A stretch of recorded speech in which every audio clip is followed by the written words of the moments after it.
In our second episode, we're going to speak to the trainers, the ones behind the scenes that got these pilots ready for the cockpit of the SR-71. We're going to be talking to Jerry Glasser, BC Thomas, and Buz Carpenter, all with all kinds of experience, not only flying the SR-71, but training those pilots for those strategic missions and how to be successful. We're going to see how their fingerprint influenced every mission as far as coming home safe and being successful. So stay with us. I know you're going to love their conversation. So welcome back. We're still at the SR-71 Declassified Symposium here. And in this episode, we're going to get a chance to talk with some of the trainers and what they did in that unique training they had to put forward and bring forward to the pilots, who eventually would be pilots of the SR-71 program. We know it was probably very unique, and I would imagine, as we will see here, that their training, probably their fingerprint was on every successful mission that ended up in the SR-71 program. So today I have with me Jerry Glasser, Buz Carpenter, and BC Thomas. And they have some really interesting stories about what their flying careers have been, how they got into the SR-71 program, and once again, how they brought training to those specialized pilots and skill sets that they needed for all those successful missions. So first of all, thank you guys for spending a little time with me today. A great event you got going here, and I'm so happy to be able to engage with you and bring your stories forward. So maybe we'll start by just a little bit of background on each of you of how you went from never being in the cockpit to flying an SR-71. And lay it on us. Jerry, can you start? Born in New York City, LaGuardia Airport was a mile away. Every Saturday we take our bikes and sit under the parkway at runway 04, and we could touch the wheels. We could absolutely, Connie's would come in and and we just sit there for almost the whole day. And I knew then that I wanted to be a pilot, and that's just, it just effervesced. Went through college, got a degree in physics, joined the Air Force, went through pilot training. And what's interesting is BC and Buz were my instructors, and you get to hate your instructors. You hate your instructors. I'm kidding. I see you guys getting along pretty good myself. But after you spend 9 hours on the sim, you just kind of, sometimes you don't like them. Went through pilot training, got involved in the F5 program, and it was exciting because we were putting F5s worldwide, Saudi, Kenya, Ethiopia, to Sudan, down to Chile. So I became a world traveler with a maintenance team. I became a maintenance officer. And if I wasn't a maintenance officer, I would have never joined the program. There was a job opening at Northrop and Edwards as a non-test pilot. BC was a test pilot. And there were only 2 people in the Air Force who had a maintenance AFSC and who were qualified as an instructor in the F5. So I got to go out to the Northrop Corporation and Plant 42 and also work at Edwards. I was back and forth. And lo and behold, I went through a safety meeting, and nobody wants to go to safety meetings. They're pretty boring. And down at Plant 42, and I'm sitting there, and where Buz is sitting right now is the colonel who runs the overhaul facility, Tom Pugh. And I'm sitting there, and he says, "Are you Captain Glasser?" I went, "What did I do wrong now?" They know your name that well. What did I? No, that's exactly what happened. So he said, "I want to pick you up tomorrow at 10 o'clock. I went, "I got to drive up to Bedford to come back." He took me to the depot across the runway, and can I say a bad word? I almost peed in my pants. I mean, I walked in and I went. He said, "Talk to the lucky guys. Go sit in the cockpit." I says, I'm just a driver. I'm just a captain." He says, "No, we've done a little research on you, and we want you to apply." And I went, "I'm just an average person." He says, "No, we want you. We don't need test pilots." Not saying we don't need test pilots, but and 6 months later, I get this letter. I had an assignment to OV-10s in Korea, a remote assignment, and I get a phone call from Beale. "Can you be here June 30th? I went, "Yeah, sure." And I called him back. He says, "Oh, you're in the next class, SR-71 class." And I said, "But I have a PCS assignment to OV-10s in Korea." He said, "Don't worry about that. It's already canceled." Yeah. And I became an SR-71 pilot. And these guys were my instructors. They passed it on to me, and I passed it have on. But quite a lineage here. we then, are so humble because you don't. I think each of us have a story of how we were selected, and it's the old Gary Player syndrome. The harder you work, the luckier you become. But we all have a story. If I didn't go to the safety meeting, I don't know if I would have been selected because Tom sat right there, and he said, "Are you Captain Glasser?" I went, "I screwed up again." I screwed up again. Well, being a maintenance guy is a pretty good thing on your resume because Chuck Yeager, was in maintenance. But I thought when I became a maintenance officer, my career was over. Yeah. I mean, seriously, no. I said, the DCM at Williams says, "Jerry, we really need you to run the engine shop and do some stuff and kick butt."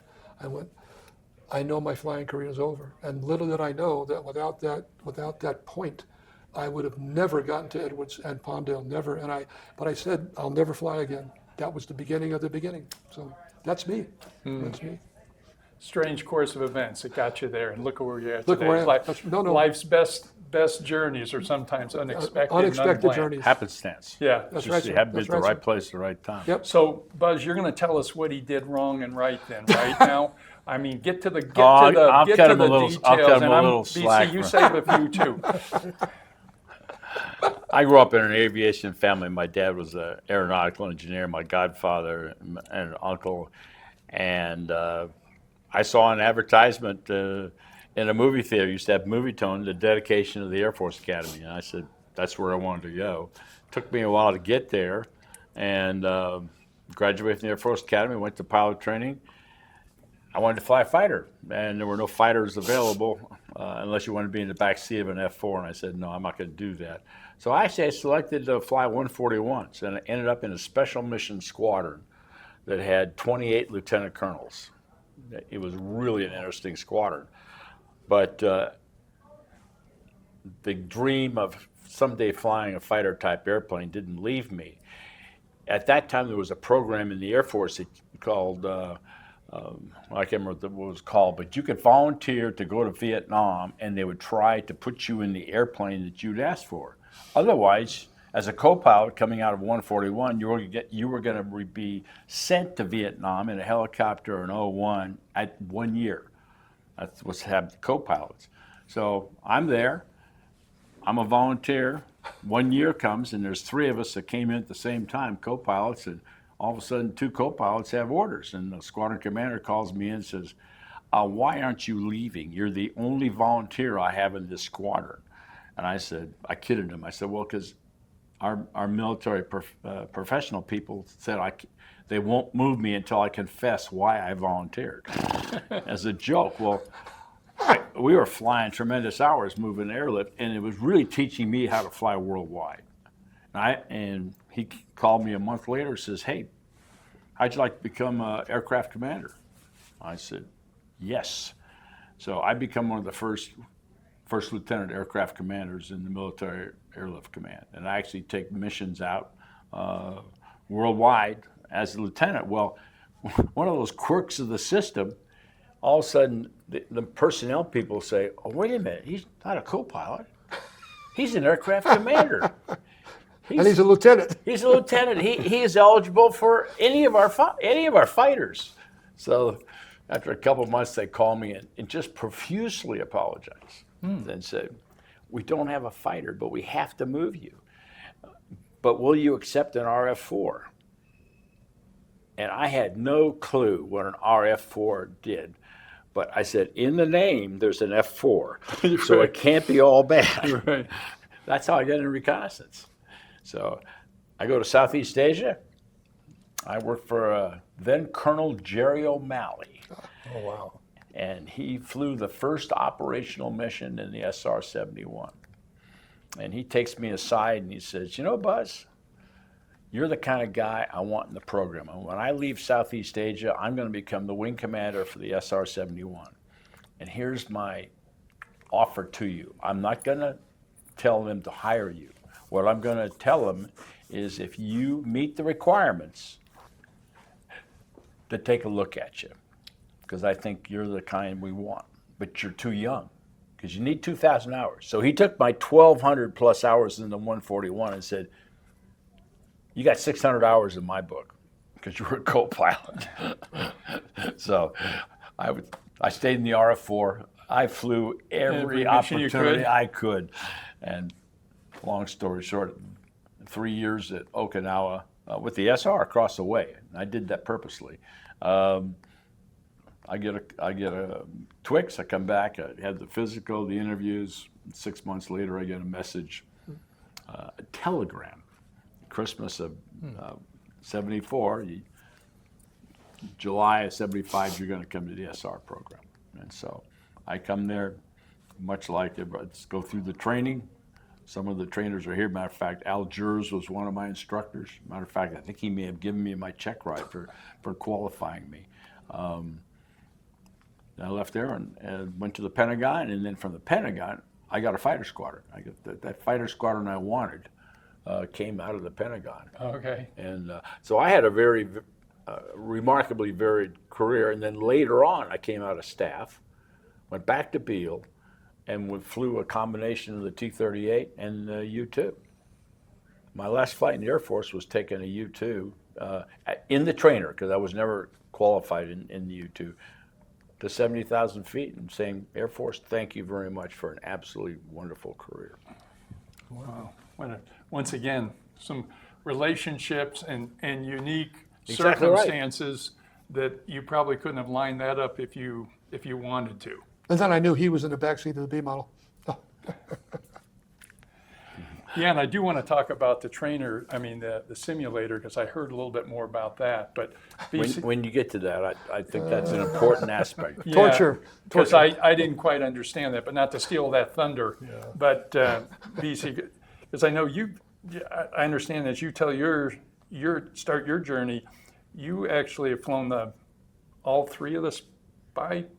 Well, not spy, reconnaissance. Reconnaissance, yeah. We don't call them spy. Okay, Yeah, I'm sorry. No, there's a reason for that. Okay, You know what they do to spies if they catch them. okay. And we, for all of those, the U-2, the RB-57F, and the SR-71, we were schooled that the proper term is that we flew military reconnaissance. And what that means is that we are military men in a military airplane that's marked. We're wearing a rank with an American flag. We carry a Geneva Convention card, and all of that says that we are in the military. Okay. So if we were captured, then we are supposed to be treated in accordance with the Geneva Convention. Okay. Whether they would or not is a different story, but that was the reason why Okay. I just we were learned not something else. spies as such. I don't remember when I wasn't interested in flying. My father was in the Second World War, and we lived in San Francisco when he was in the Navy. And they had all sorts of airplanes flying over. I was 3 years old, and just seeing those airplanes just did something to me. Then when my dad left, he gave me a hard rubber model airplane. So I played with that, and I remember that so distinctly. And I always wanted to be a pilot. And then Chuck Yeager breaks the sound barrier. I hear about Muroc Air Force Base, which became Edwards, and I wanted to be a test pilot. So my goal in life was to be a military test pilot. So I wanted to. My inclination when I graduated from high school was to go to the party school. University of Texas, where a lot of my friends went, and I went to I was born and raised in Denison, Texas, so I was very much into Texas, and my parents would not let me do that because it was a party school, and about half of my friends flunked out, and it was probably a pretty good decision. So they sent me to Southern Methodist University. It's a religious school. You were kicked out of school if they ever caught you drinking beer. It was that type of thing. We couldn't have a car on, so it was a structured thing. You were focused. I was. ROTC, I also wanted to have to go through ROTC because I really didn't think I had the ability to go through the Air Force Academy. have a lot of respect for people who do that. But ROTC, so, and also taking ROTC, I didn't have to take PE, and I wasn't much into athletics. Look at the face. Look. So I went through that, my boot camp, summer training unit between the junior and senior year, I flunked the eye test to be a pilot, which absolutely crushed me. Oh. And I went almost crying to my professor of air science and saying, what can I do? Can I get a waiver? And he said, well, the best thing you should do is accept the commission, because I was going to be commissioned next June, and then go to graduate school. And in that time that you're in graduate school, do whatever is necessary to get your eyes better. Well, I didn't know what that was, but I took his advice. Now, the interesting thing about it is, he said, well, you could be a navigator. And I said, sir, I do not want to be a navigator. And what's telling about that is the professor of air science, Colonel Darien is his name, was a navigator. Okay. And Okay, so that's he his life. did sympathize with me. So I went to graduate school. I would have never gone to graduate school if I hadn't flunked the eye test. And I majored in mathematics, and then I got a master's degree in mathematical statistics. And that was just so I could go to pilot training. Well, during that time, one of the things that I did was to wear hard contact lenses, which reformed my cornea, which was all it needed. So after taking the eye test about 5 times at Carswell Air Force Base, I passed it. And when I passed it, I immediately applied to go on active duty. And the next month, I got my master's degree. So it all worked out well. But then I show up to pilot training, and I'm the only one in the pilot training class who's never soloed an airplane, because I took some lessons, but I didn't have a lot of money in college, so I couldn't have a regular checkout. I never soloed. And so I started pilot training. Now, my attitude in pilot training, and Jerry talks about this, about having a commitment to do things and to be serious. I wasn't. My total focus when I went to pilot training, because I was so happy, was to have fun. And I had a lot of fun. And I mean, just swooping around and everything. And I didn't study much. And so I figured. We didn't know anything about this. Oh, yeah. Now we it's coming know. out. This is what this is all about. I finished about the middle of the class. I wasn't at the bottom, but I certainly wasn't anywhere near the top. Fighters, completely out of the question. So my first assignment was a co-pilot in a KC-135 tanker, which was good. I didn't really care what I wanted to fly fighters, but I wasn't heartbroken that I was in tankers.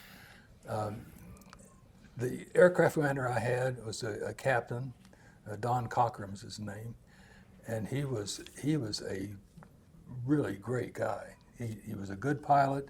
He had good attitude. During the 3.5 years that I was at Kinchlow Air Force Base, we went to Vietnam a couple of times, refueling the fighters, and he was my aircraft commander. And the first time we went over there, he would volunteer to fly extra flights. You were obligated to fly once a day, sometimes twice a day. He would volunteer to fly 3 times a day. And these missions were, we took off heavy, and it was hot, and it was very, very busy. We'd refuel any American fighter who came up. And about three days of doing that, I came to him and I says, can we just not volunteer to do this? I'd kind of like to, You want to have more fun. have more fun. That's right. And he looked at me and he said, young man, he says, I'm a first lieutenant, and he says, you don't have the right attitude. So yes, sir. What is it? So he told me, he says, you are in the United States Air Force. This is a war that's going on. We are going to do everything we can to help these people. And we're going to fight as much as we can, and you've got to change your attitude. From then on, he made me hand fly the tanker when we refueled, which was very hard thing to do. You Yes. Keeping Right on. stability versus an Absolutely. autopilot type. You got 4 engines, and you got to get them in trim and trim the elevator and keep the heading and the right speed and all that. And so that's I really learned a lot. I probably learned more about the skill of flying as a tanker co-pilot than I did in pilot training. Pilot training, I knew enough to stay alive and to do zooms and acro and things like that, which really appreciated. So after that, I went to Vietnam in C-130s and flew a combat tour there, and then I put in that I wanted to be released from the Air Force. That and simultaneously I applied to F-104s, F-106s, actually to teach, and B-57s, and I got a B-57, and then I had to hurry up and take away the request to get out of the Air Force, which all that worked. The Once truth again. comes out. The truth. Well, the reason that worked is that in those days they didn't have computers that checked everything. It was all done on grease boards, and so I could do that. I don't think you could do that nowadays. But anyway, I got a short wing B-57, B-57C, flew that for about a year and a half, and then was able to upgrade, transition to the RB-57F, which they only made 18 of them. It's a very small organization, and it could carry 10,000 pounds of equipment up to 70,000 feet. Our primary job was to sample the air for nuclear fallout. Wow. Having said that, a few years before that was the Test Ban Treaty, where they didn't have nuclear fallout. So we were working for still for the Atomic Energy Commission, but they were we were sampling air 3 times a year from south of the North Pole to north of the South Pole. We would be stationed at Alaska, New Mexico, Panama, and Argentina, and I flew all of those. It was really a neat thing. The most exciting thing was I was at Alaska in February, and there's only 45 minutes of night of light. Mm-hmm. I didn't even think about that when I got up there. We took off and flew about 4 hours, maybe 3.5 hours due north. There's nothing down there. No. And so we're flying it's a 4-engine airplane, but it would not sustain flight on the 2 small engines. And so that's the only flight I've ever made where I disabled the ejection seat, because there's no way that I would eject in that Wow. godforsaken place. Anyway, that was fun. So from then I applied for the test pilot school, and I think due to the fact that I got my act together, I had a pretty good flying record and flying all those airplanes, and I went to the test pilot school and enjoyed that. I flew the U-2 as my test airplane. It wasn't flying the new version. It was flying for the equipment that they put on it, and film and cameras and so forth. And then after that, while I was at Edwards, I saw the SR-71 when it was first on display in 1966 at Carswell Air Force Base, when I was a brand new second lieutenant going to graduate school. And Working on the ice? I couldn't, yes, and I couldn't believe what I saw. They had the RB-57F, they had the U-2, they had the XB-70. They're very close to it. It was the YF-12 Blackbird. And I said, gosh, I'd love to fly that, but at the time I saw it, I wasn't even qualified to be a pilot. So, but I mean, I always had that desire. So when I was at Edwards, my next thing I wanted to do was fly the SR-71, and so I also got in contact with Colonel Tom Pugh, who was the chief test pilot there at Palmdale in the SR-71, I talked to him and told him I was a test pilot at the time, and how much I wanted to fly the SR-71. So he wrote a letter to the wing commander, and at the same time that I put in my application. So I was accepted, and was in it for 11 years. 11 years. Yeah. Wow. Wow. And how many, I heard some numbers earlier, but how many hours did you have in it then? Over 1,217.3. High time. That's pretty accurate. Now, the man. point 3 is important because that's 18 minutes of flying time. Okay. Holy mackerel. Wow. What great stories. And every one of those had a circumstance that you would have never planned on to get you there, from your eyesight, which you could have been a barrier, but you didn't make it a barrier. You figured out how to. Well, I was lucky. Yeah, but you figured out luck is kind of like you were talking about. Luck doesn't. You work at it for a while. We didn't know that you wanted to have fun in pilot training, Buzz. Oh gosh, yes. I love pilot training. So with pilot, speaking of the pilot training, so how do you know, first of all, if someone's got the right stuff, how that selection process? I heard some of your stories, but how you select it, and then what does training look like? I got to believe that your role through that is coach, psychologist, teammate. There's a lot of, you play a lot of roles, I would imagine, to bring someone up through that process. Everybody has their idiosyncrasies. I don't think it matters. We have F4 guys, KC-135 guys, B-52 guys. I would say the airplane is a beautiful airplane to fly. It's an incredibly different. You're not paid to fly. You're paid to manage. Yes. Meaning, hand flying the airplane. It's a beautiful airplane to hand fly, but the complexities of the airplane, and I think that's the key. You go through 5 days. You take a 2-day physical, where they poke you everywhere you could possibly be poked. You go to a treadmill to exhaustion. Then you come back. You take a simulator ride and my simulator instructor was, as you know, Bob Helt. Oh, the doctor. The Dr. Same here. Helt, and the first ride is ask any question. Dr. Helt says, ask me any question, I'll give you an honest answer. You have lunch, and then the torture begins. And he hands me a map. And he points, he says, you're at 36 something, and then the situation starts. And after 7 hours in the simulator, this is your, go ahead. I never saw 7 hours. Well, but including lunch, the whole day. Oh, the whole day. Yeah, the whole day. The entire day, you feel like you're the stupidest person in the world. You know, there's so much going on, and mine was, I forgot that I didn't ask the question, but I kept on trimming the rudders. I thought it was aileron trim. And all of a sudden, I'm trimming, and Bob says, what's the question? I says, what's going on? He says, what's the question? Finally, I figured out that aileron trim's down here and rudder trim's here, and I went, okay, now I can fly the airplane.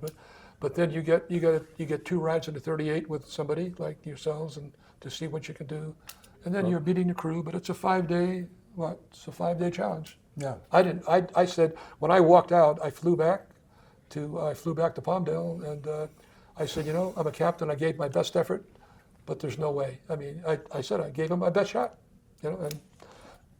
So Let's it's really press on. hands-on, not only the physical. Well, you were looking, like I had one of my T-38 flights with Algiers, was probably one of the most precise pilots I've ever flown with, and I've flown with a couple of Thunderbird pilots. And you're looking at, like Jerry said, you're looking at attitudes. And that 2 simulator thing is, okay, I'm going to introduce you to subsonic flight. We're going to go through, like in my case, the SR cockpit was much like the RF-4 cockpit. It just had a lot more round dials with the supersonic in that. Then you take the person to lunch, and then you bring them back, and you say, okay, what do you remember? You're looking at part of your learning curve there. And then when you're flying with someone who's a candidate in the T-38, how do you fly the T-38? If you're the kind of guy that is all balls to the wall, yanking and banking. Well, it's not a yanking and banking airplane, and too many fighter pilots. The environment you operate in, you got to yank and bank sometimes, but that's not your standard. And when you're flying along, as Jerry had said, why are you flying at 2.98 Mach? I told you to fly at 3.0. I asked you to level at 81,000 feet. Why are you at 80,500? How precisely?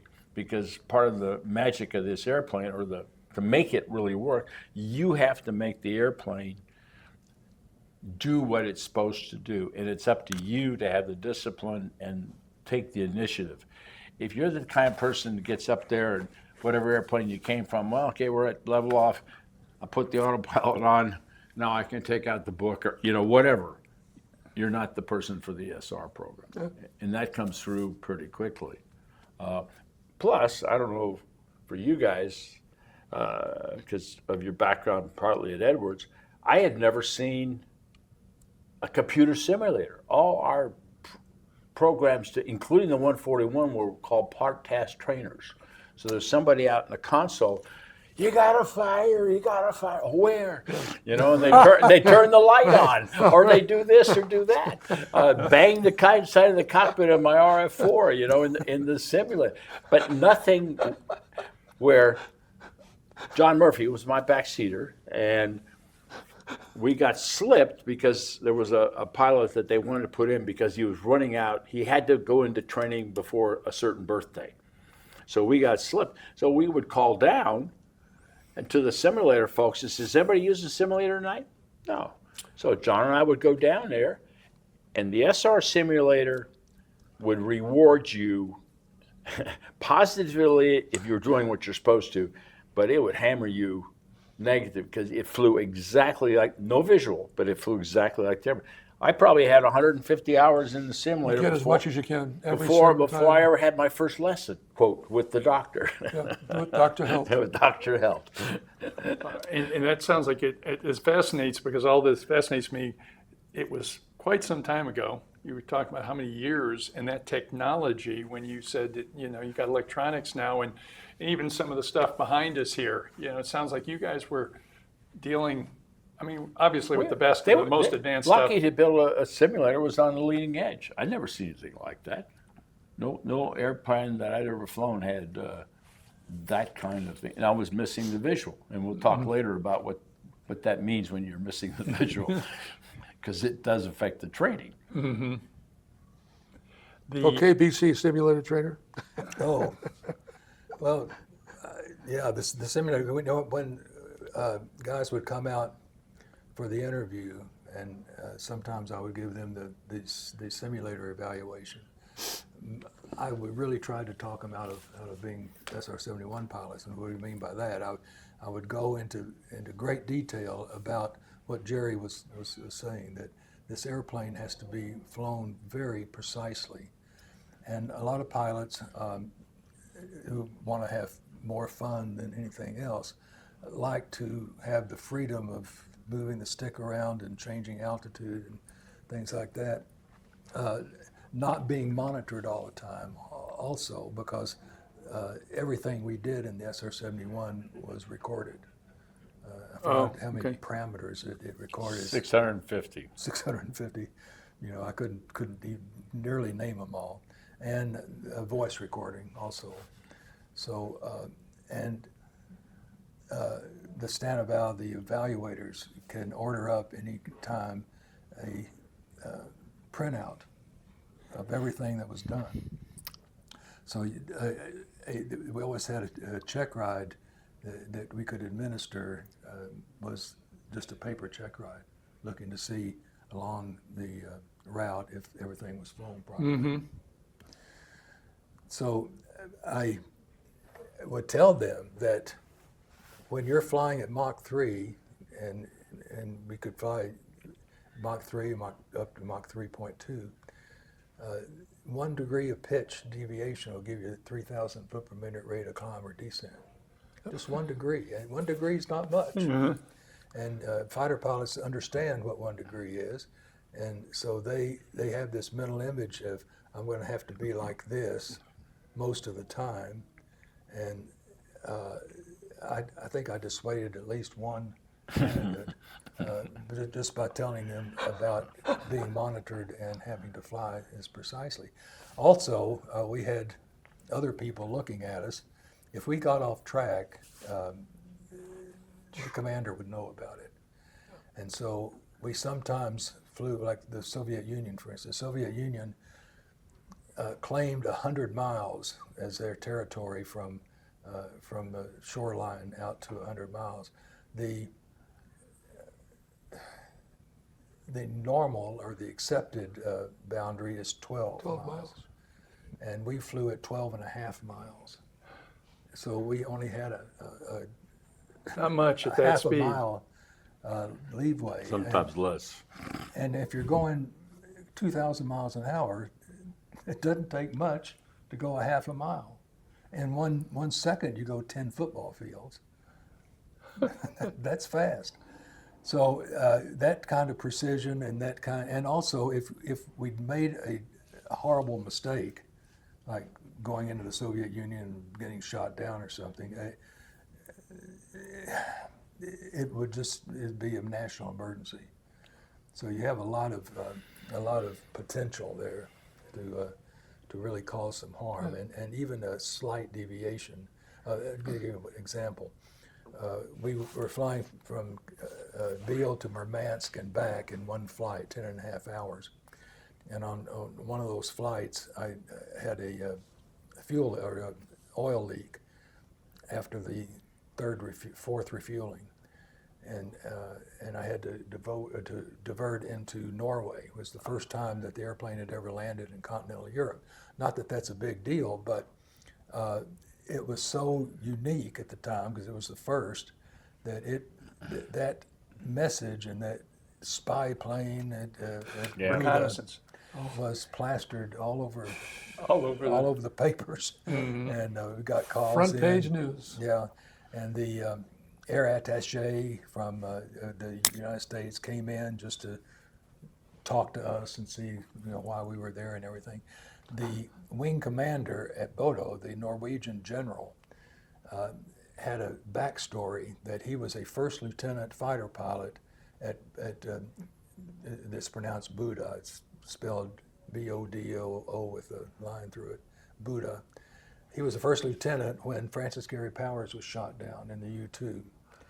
And although the command authority in Norway did not know that his base that he was planning to land was Buda, and the Prime Minister and the head of the armed forces did not know that, but the wing commander did know it. And so the wing commander was fired immediately because it looked like he was hiding information from their government. Look what you've done. So this wing commander who knew that backstory, the other thing is when I came in and declared an emergency to land, at that time we had a rule that we could not say over the air that we were an SR-71. The words that we were to use are, we are Air Force Tactical. So I came in and I said, this is Air Force Tactical, so and gave him all the stuff that we needed. I need a straight in to this runway. And so they said, you're cleared, but say your type of aircraft. And I said, well, Air Force Tactical. And they said, say it, your aircraft, because they'd never heard of Air Force Tactical. And then I said, I'm too busy to talk now. So, but when we got into eyesight, the tower had no question about what was landing. So he calls the wing commander, the general, the Norwegian general, which was on the other side of the base. And he says, sir, you might look out your window and see what's landing on your base. SR-71 coming. And so the general thinks immediately, oh my gosh, this is Francis Gary Powers all over again. At the time of the Powers shoot down, it was rumored that Khrushchev said that he would nuke Buda because of that. And I don't know if that's true or not, but that's what the wing commander told me later after we both retired from the Air Force. And when the recovery team came in, they were dressed in civilian clothes because they thought it was better not to advertise that it was a military operation. It was just a civilian operation, but he insisted that they go back in and change into military uniforms. So the maintenance people did. Then they changed the rule about we didn't have to say Air Force Tactical anymore. Oh We my could say gosh. SR-71. I came home from my first tour in Okinawa, Yes, you met me at and Millen. I thought I'm home. I'm successfully home from my first tour in Okinawa. I'm home for 19 hours. 4 o'clock in the morning, I get a call. Pack your bags. I'm off to Mildenhall. I came back from 6 weeks. I was home for 21 hours. I was on a 141 going to Mildenhall. I remember that well. And we were, our rules was, now I took off at night and I was supposed to come back the next morning. So I wound up there, I was there 3 days. And then they say, well, there's some activity in Poland, I believe it was, that they wanted us to cover. And so they sent Jerry in and they had me fly the airplane to Mildenhall, RAF Mildenhall. So we met there, and then Jerry stayed there a month, didn't you? Yeah. And I stayed there. I think I flew maybe 2 missions, and then went back myself. I flew one of the first of the BOTA missions, and BC was my backup because it was such a high priority. And if I was still ops normal over Goose Bay, then he was going to land at Fairchild Air Force Base for an open house. I flew the mission. Unfortunately, BC was there when Mount St. Helens blew up, so he was in ash.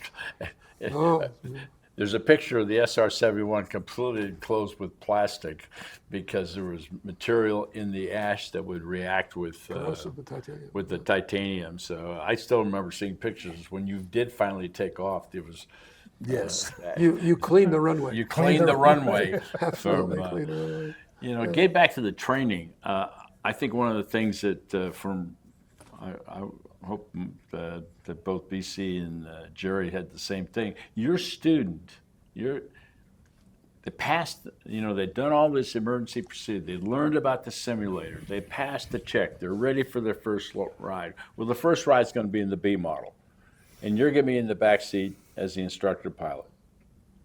That student has never seen anything visual. So that first takeoff is the first sense of speed they're going to see. You're going to go up and you're going to spend an hour and a half at the tanker to teach them refueling. Now, unfortunately, most of our pilots had come from refueling, but that wasn't always the case. We did have occasionally someone that you actually had to teach. BC was one of them. He'd never had a refueling. And you have the, I won't say anomaly, that oftentimes when you get above, particularly above 75,000 pounds, you don't have enough energy, so you have to light the left afterburner, control your motion with the, pull the right one out afterburner and modulate it, put some rudder in to take for the yaw. So now we do this a number of times. Then you come back to the traffic pattern and you're going to teach that student what does it look like to come into land. But there's an issue from the back seat. Since you have no flaps, when you come in and you bring to that angle that you're going to land at, you can't see the runway from the back seat. So you're kind of, I mean, I cheated by If you putting. can't see the runway, you're doing really, really well. You're doing really, really well. That's where you're You're on supposed center to. line. That's where you're supposed to be. So I used to say the ILS. But this is the first time. You know, you're going to demonstrate the first landing and hope that you really show them this is a good landing. You know, this is. And so you're in the back seat. You can't see it. I can't see it, Can't see and it. you're Can't see just saying like, I hope that my demo was the best landing I've had in a couple of weeks at least, and then you'll have them fly an instrument approach, and then you'll eventually into overhead pattern. But it's that visual limitation. And later on, I think it helped me by being an instructor, because one time with an airplane, I was losing a good share of my instruments in terrible weather in Okinawa, and I circled. And circling in that airplane was really dicey. And what got me around was I knew what the ground looked like because I couldn't see the runway. When I swung out, I was saying, okay, I'm over this hotel. This should be about the right distance. And this is part of the thing about flying this airplane in a spacesuit. When you actually it limits some of your visibility, and makes the training process. The most, I think. Well, you probably were in a pressure suit before you came. Were you ever in a pressure suit? I wasn't. The first time I'd ever was when I came in the SR program. We had no. But I think, do you agree, is that I think you become the best refuelers in the world. Yeah. And you become probably the best instrument pilots in the world because you're focused on precision, absolute precision, and that's a key. You're a test pilot, but for me, it's a beautiful airplane to hand fly. In the traffic pattern, the stick is talking to you, and when you come over the runway, it starts pitching down. You know you're there. You just keep the stick coming back. You can touch down at 145 and just 155, but and just plan it. It's not a difficult airplane to fly, but once again, there's a difference between the traffic pattern and being up there and managing operationally what's the best course of action. And I think from a simulator standpoint, we've all made mistakes. We've all crashed the sim. We've all got ourselves in a position that you couldn't get out of. You make judgments, and you jump at something and it's not that critical, and you start making mistakes, and all of a sudden you're here, and you're out of the box, and guess what? But it's interesting. You can press the simulator stop button.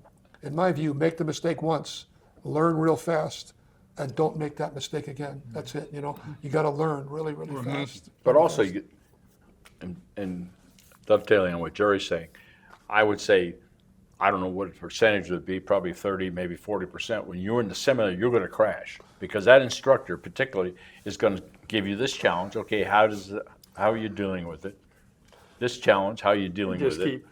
How you're dealing with it. And we eliminated some people from the program who had flown operational missions because they were not maintaining the standards. Good guys, but they'd come back because when you were overseas, you were not in the simulator. You were not, you were flying maintenance flights, ops flights, and you come back and you maybe go on vacation, and then the next thing you do, you're in the simulator for 4 hours.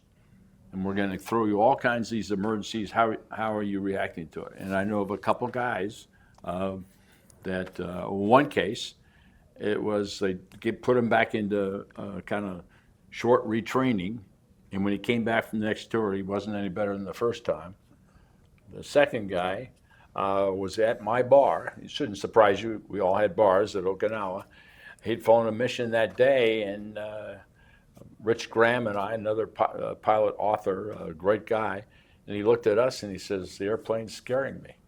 He said, "It really scared me today." That was his last flight.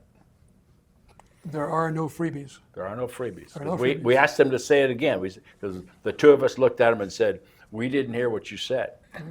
And he repeated it. I said, we appreciated his candor.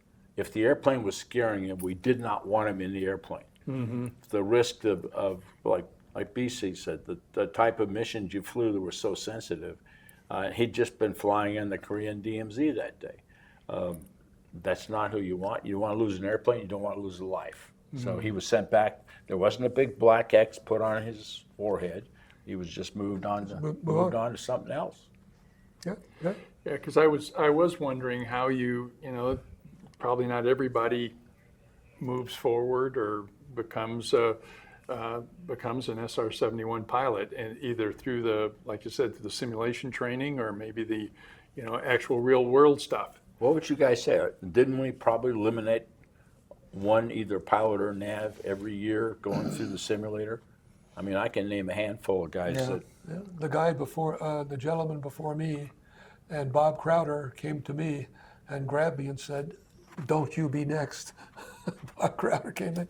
The crew, the pilot, not the RSO, mm-hmm. the pilot before me, just wasn't up to standard, and we were next. Mm-hmm. And Bob They said, "Don't you be next." And that's it. And no freebies. There are no freebies. Is the other thing you talk about the visual, having the visual aspect of it, the force on the body, the whole, does that play into any of this? As obviously going from 0 to Mach 3? It's not a G airplane. Yeah. The forces on the body are far less than other airplanes It's insignificant. that we flew. Okay. It's just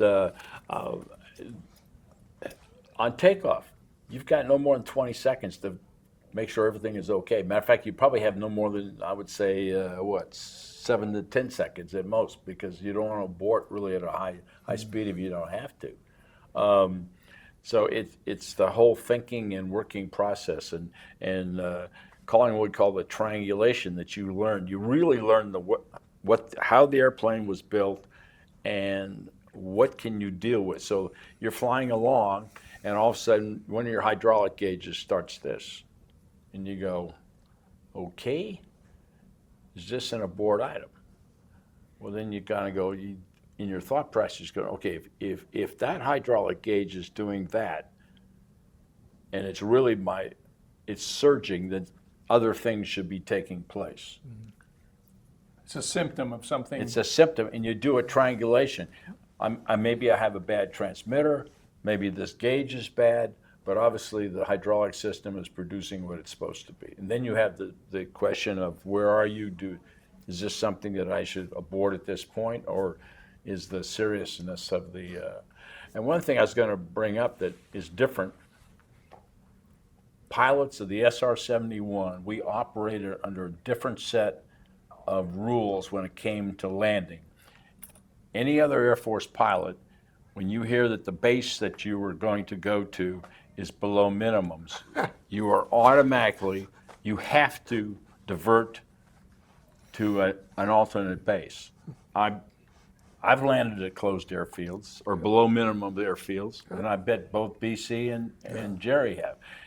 They gave us, because of I want to say, respect to our flying capability and our judgment, that we could fly the approach down if we felt.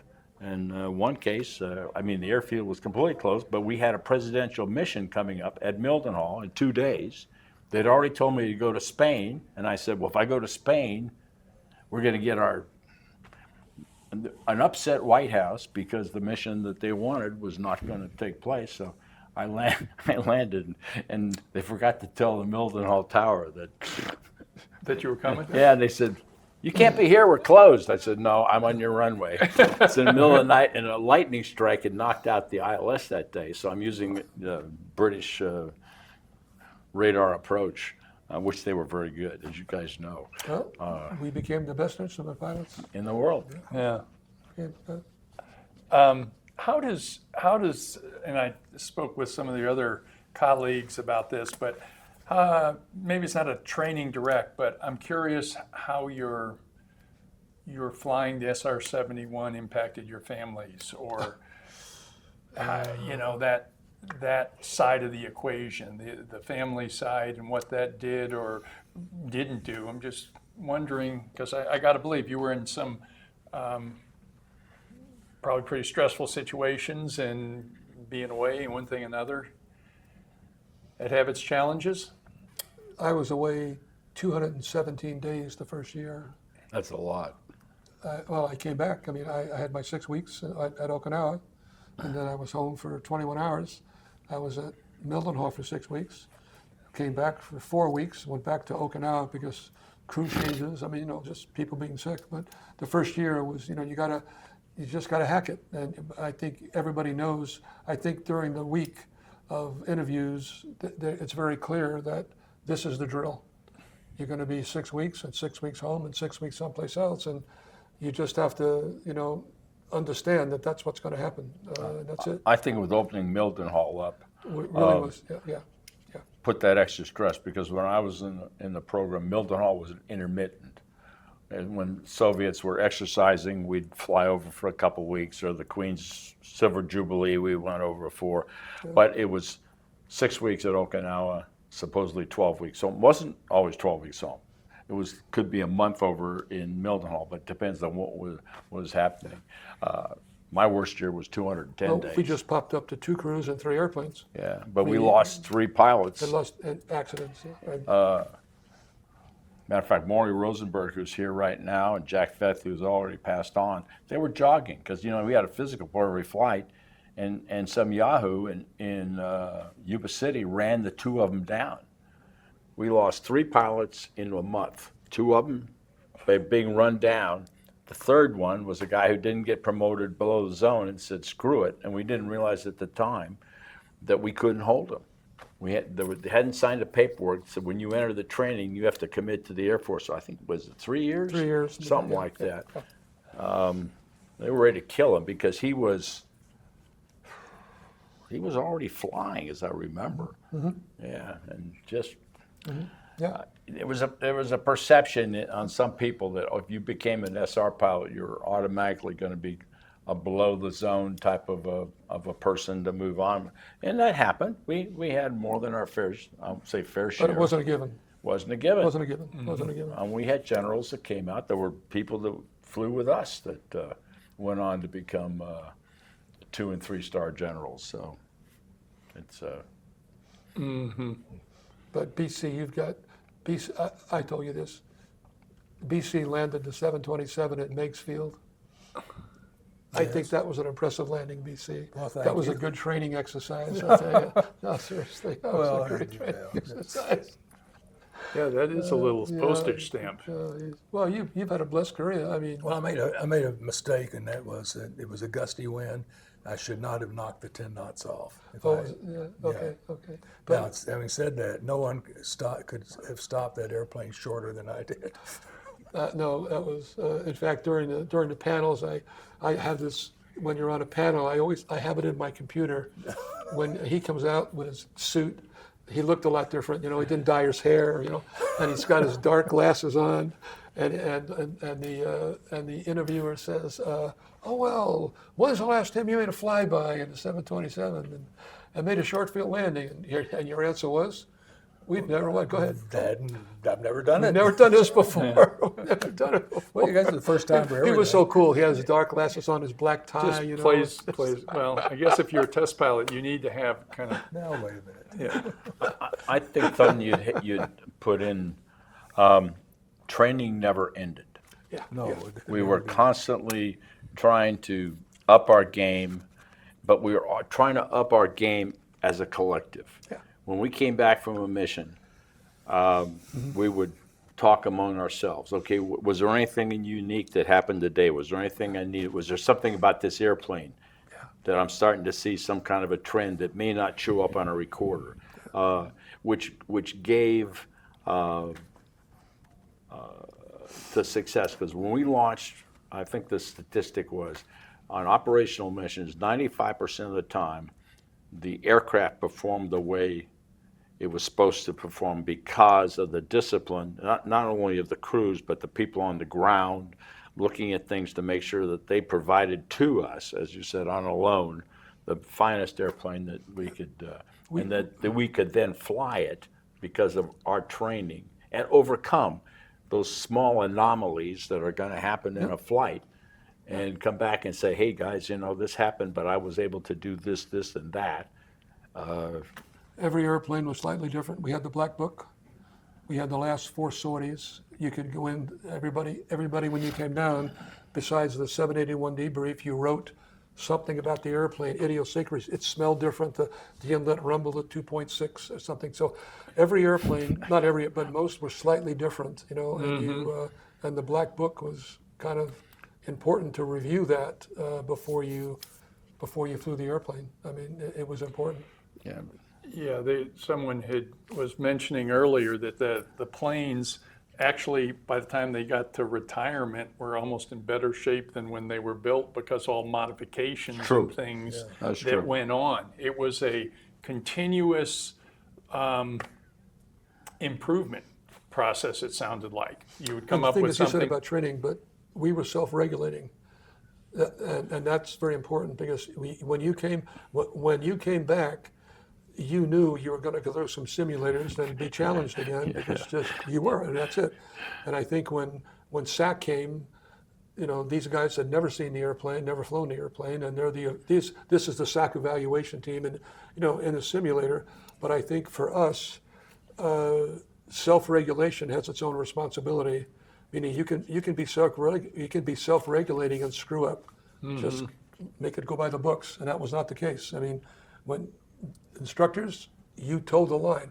I don't care if you're an operational pilot, you better toe the line and you better perform, and that's the only way the self-regulation works, and it had to be that way. But that It was just like you said, no second chance on some of that. Thank you. That discipline that you had to take for the betterment of the program. Exactly right. At the end of the day. And the trust was there too.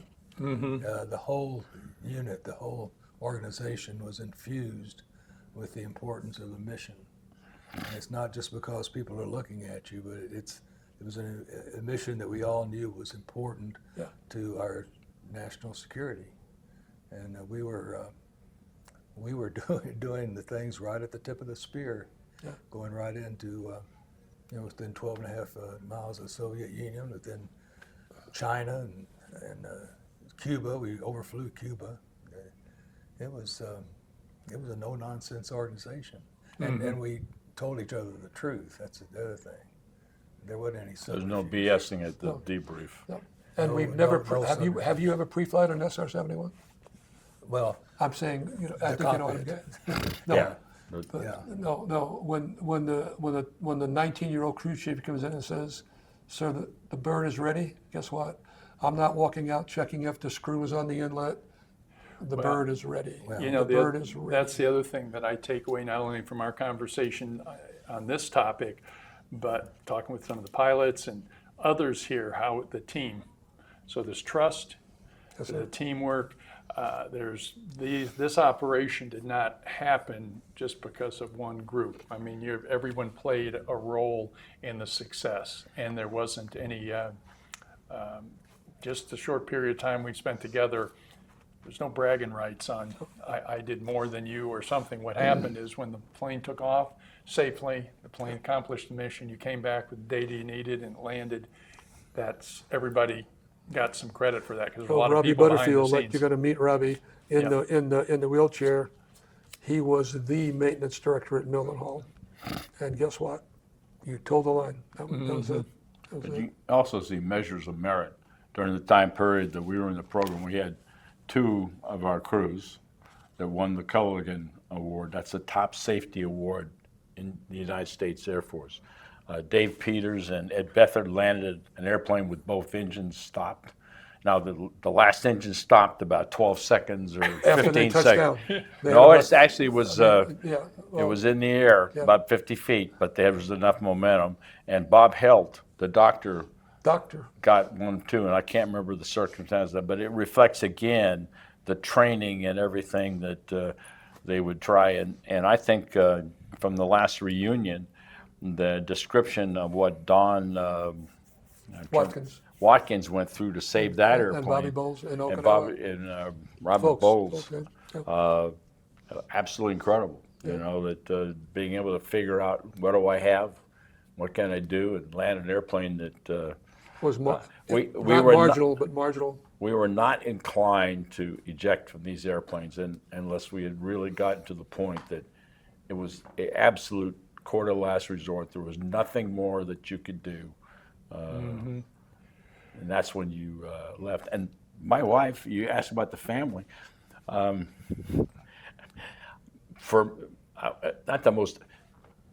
the most difficult, or one of the most difficult year was actually the year of training, because she more than once said, "You might as well be married to your navigator. You know, the 2 of you are down in the simulator or doing this or that," because I mean it was an intense year to get you through. But when we started even the operational flying, it was the safest airplane I ever flew in the Air Force. We never had a fatality. We were sitting on magnificent rocket ejection seats if that time came when you had to go. And the other airplanes I had flown had much less safety records. But think about it, seriously, is that thermally, here you're at minus 60 degrees. You go up to 800 or 600, come down minus 60, go up to 600, come down. You've done it 5 times. I've done it 4. You've done it 4, 5 with Mildenhall going back. And you come back, and maintenance is there. What's happening? What had an unstart? A couple of circuit breakers popped. I don't have any nitrogen left. EGT the plane just flew for 11 hours, Mach 3 time, probably 4 hours, 5 hot legs, expand, contract. It all worked. You go, you've got to be kidding me. What year is it? I mean, it all worked. It just worked. It worked. I don't know how much it changed later, but when I came into the program, I had to live on base. I was given no choice. And I think the base environment helped with the support. You were asking about the families. I know my wife felt more comfortable the fact that she lived on the base. When I was gone, there were other families that came by and said, how's everything going? And we did the same thing when we were home, stopping by to see people, said, okay, so-and-so's been gone. We've extended him a couple more weeks because of somebody came down with something. So there was a real, it goes beyond not just the professionals in the Air Force, it goes beyond the whole family, this whole cocoon that was around us to basically support the operations. I was lucky that my daughters were young at that point, because Tom Allison, a dear friend, his kids were in high school, and Tougher time. he would go down and what's Dad doing? Well, he's working down on the flight line tonight. Okay, that's fine. That happens sometimes, and and then they're watching the news later on, and Khrushchev. Fidel Castro is madder than a hat. These SR-71s overflights, and they go, Dad, what were you doing last night? Oh, I was just working down the flight line. Because we didn't share. I mean, my wife knew I was in Japan, or knew she was in England, or knew that I was in England. We didn't talk about. I have to say the mission I flew for President Carter, it became kind of known. So we talked about in generalities, because it was the first time the British had ever allowed us to fly out of England deep into the peninsula down over Yemen, and then come back and land. They were afraid of an oil embargo. So there was a kind of a lot of stir around that. But normally they didn't know what we were doing, and had no need to know what we were doing. But those are pressures and things that I think a lot of military folks go through. But I'm just wondering, with the sensitivity and there were a lot of divorces, a combination of not being able to share, 217 days away. The one time my wife really got pissed, I was not even home 10 hours, and you're on your way to Someplace else. What are you doing in Bodo, BC? I'm just home. That's right. So, I mean, it is what it is. it is what it is. It is what it is. And you learned there was a predictability. Matter of fact, I think in some ways, not that we didn't have to make big sacrifices, but I looked at the military today with all the things going on. There's so little. I mean, they can't tell you what they're going to be doing 2 months from now. I mean, they would try to lay out for us. It didn't always work. I went through a series because of some people being sick and some other stuff. I went Thanksgiving, Christmas, and New Year's 3 years in a row at Okinawa, and that was not received. With pleasure. With pleasure, that's right. Yep. well, the maybe in kind of closing up here a little bit, it's the things, my takeaways are, first of all, training is continuous. Absolutely. Exactly. The training, what specifically the skill set required on the consistency on the SR-71, keeping it at the right place at the right time. It needs to be fine-tuned. The teamwork around that, which training is a absolute keystone to all that working. What would you just you guys what do you want to leave our audience with as far as your maybe some final thoughts of your journey with the SR-71 and what you hope people to reflect on the conversation? I think you're not going to find an egotistical pilot. I think we're all pretty humble people because we've been blessed. I mean, we've been totally, truly blessed. We've seen things that, I flew one mission. I saw 4 sunsets and 3 sunrises in the west. Now, the shuttle is posigrade. You're not going to see a sunrise in the west, and it happened totally by accident. All the wrong things went wrong for the right reasons, and I wondered why I was selected. And I was so busy, and my backseater says, "Jerry, do you realize what's happening?" He says, "There's another sunrise." And I went, and the mission structure, and I went, and I said, and he says, "We can get one more." So we're about 3 minutes from the descent, 100 miles, and you could see it. And my egotistical one was, I'm going to climb a little higher, and all of a sudden, about 100 miles from the descent, the sun pops up in the west again, and he says, 3 sunsets and 400, and that's how blessed we were, So I think for us to pass on that we've been truly fortunate, really fortunate. Yeah. Buzz? I would say use the SR-71 and the whole concept of the overall mission, that whatever you pursue in life, that you're constantly trying to improve, to do better, and that you keep your standards forever increasing, and keep those goals and keep that thing, keep those in your sight and pursue them. Don't ever just sit back and say, "Okay, I've accomplished this. I don't need to, keep the same level of effort." Right. Your level of effort and your goals should be that you're constantly growing, and you're incorporating this into what you're doing and kind of where you're going and your vision of where the future's going to be for you. There's something else to do. Yeah. There's something else to do. Yeah. And you're talking about in emergencies, for instance. I made the comment, and I think it's very true. I've never been scared in any airplane, or especially the SR-71, but I've been very concerned. I got that. That's a good. line. That's a good description. You get an attaboy for that one. Yeah, that's right. The difference is that I've never been out of control. If I were out of control, then there's nothing I can do. But if I'm not out of control, then there's always something to do. Thank you. And there's always a decision to be made, or a switch to be flicked, or something. Yeah. There's something going on. So that's the answer to that. And I was very fortunate that I was never out of control in the SR-71. There's probably a pretty significant life lesson in that.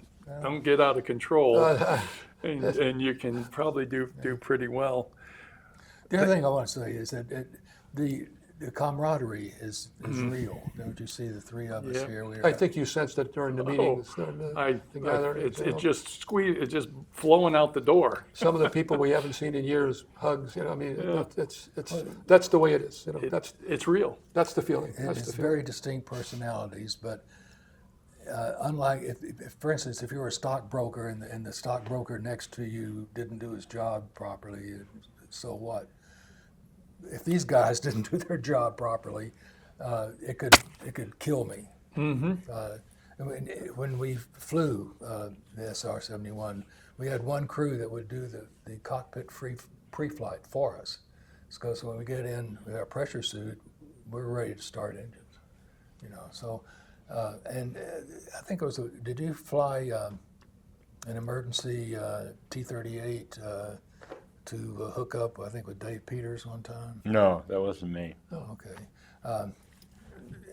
That was Dave Peters had, I think his airspeed was not operating at all. And so he came back and says, "Does somebody have a T-38 here?" And there was a T-38 that flew formation with him, and it was just instant, and everybody knew what they were going to do. The 38 was in the lead, and you fly on the wing, and Just so he knew how fast he was going. Just Yes. one example, and he knew what the speeds were and everything. But that's just one example of how we depended on each other. As Buzz said, when we come back from a mission, we would often talk about something that happened. And it was vital information to hear what's going on, and did something happen that surprised you? Mm-hmm. And so anyway, it was just a wonderful, wonderful organization. Have you ever flown the Bird where you didn't learn something new? No. Every mission, there's something, there was something that, I got to remember this. I got to remember this. There's always something new, and it was almost fun. Mm-hmm. Oh, I learned something new today. Kept it exciting. Yeah, no, really, no.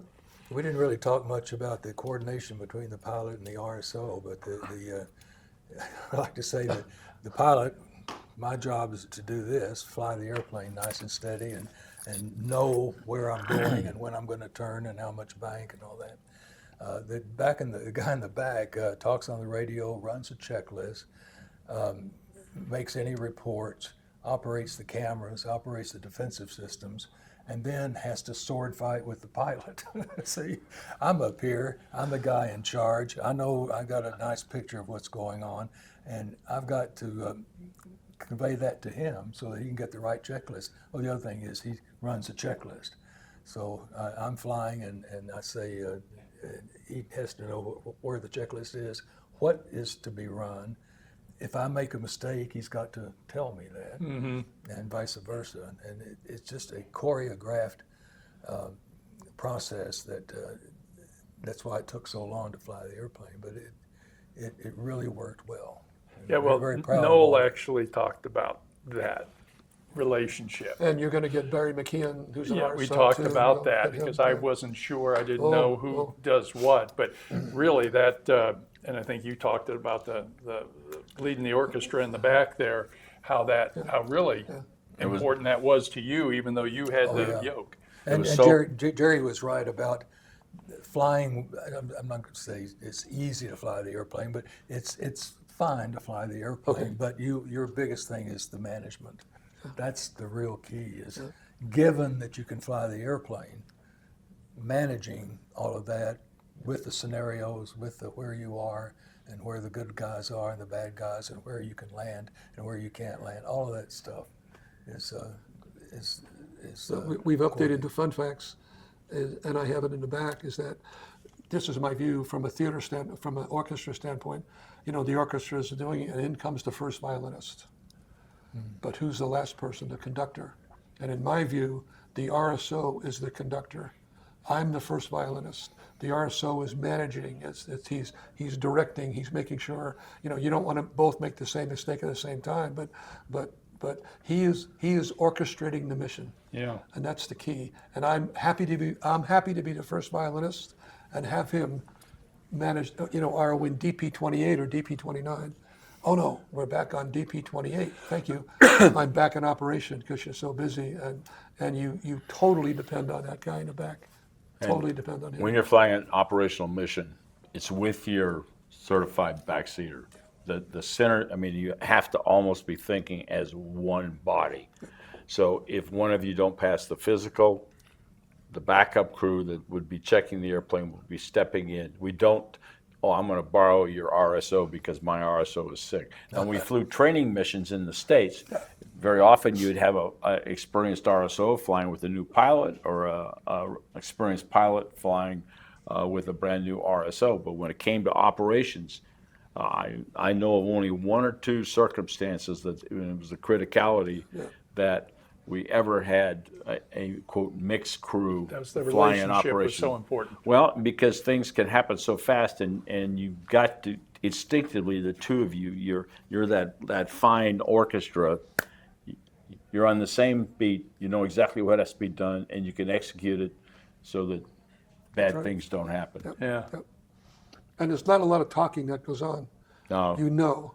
I mean, bet. when you first do it, you're jabbering, and all of a sudden, you go 6 or 7, 8 minutes. Well, 6 or 7, 8 minutes, it's 200 or 300 miles, because this is the job, and that's the key. That's the key. He knows what you're doing. You don't need a lot of verbal BS. It's clear, concise, and it has to be interactive and has to be relevant.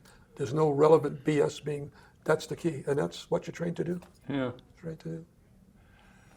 Well, wonderful conversation. Well, thank you. Thank you. No, we gentlemen, appreciate for, this. Thank you very for much. sharing this aspect of the training side. But with that, I love the fact that everything ties to it. So we could think we're talking about training. We're talking about the whole, Oh, the yeah. whole Oh, yeah, picture, yeah. and your vast experience in not only different aircraft, but the wonderful SR-71. So I want to shake your hand. Hey. Thank you very much. Thank you. Oh, Wade, Thank thanks you, for Buzz. what you're doing. Thank you, BC. And then Sunday you're going to get intel, and We're gonna get some you're gonna more. Get some So maintenance guys, and so everybody, stick with us. We've got more episodes to come here, and as always, lie safe, and we'll talk to you later.